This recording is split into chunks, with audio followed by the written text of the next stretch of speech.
remind me that I had some other ideas of, well, I can actually just tell me you. now, Yeah, and then I can always replay it and go, remember you wanted to do. That's right.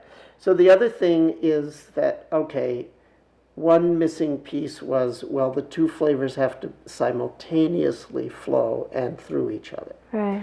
Another possible missing piece is that you're getting significant interaction with subliminal thinking.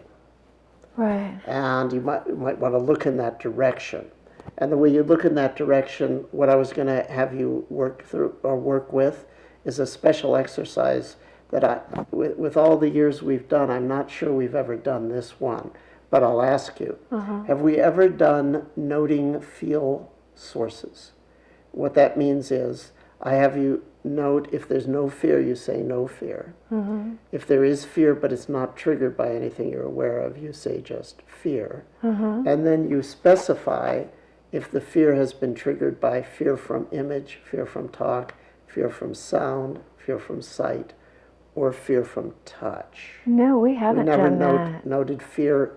I call that noting feel sources. And feel can be generic or specific. Right. That was the next thing I had in the hopper to try after this, because what may be happening is that you're getting significant triggering from other senses that are activating the fear in real time.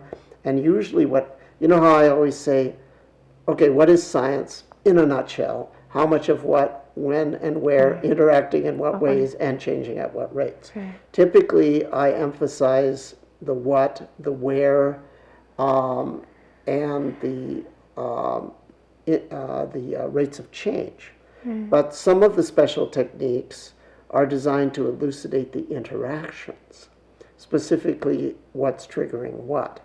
And I find that when people are going through significant intractable fear experiences, or emotion in general, but especially fear, literally a few minutes of noting what is triggering that fear in terms of the broad sensory categories. So we can now detect no fear but not triggered by anything. Okay, no fear, fear from image, fear from talk, and especially subtle image and subtle talk, the subliminal stuff. The way you know that's happening is you get a tug towards image space or a tug towards talk space. No content awareness at all, but the next instant there's a spike in the fear in the body. Now you know that the subconscious I'm quite aware of having that. Yeah, the subconscious. Well, it turns out if you ask yourself, if you constrain yourself in real time to note, did it come from image, talk, sight, sound, or the physicality of the body? Because it's got to be one of those five. Right.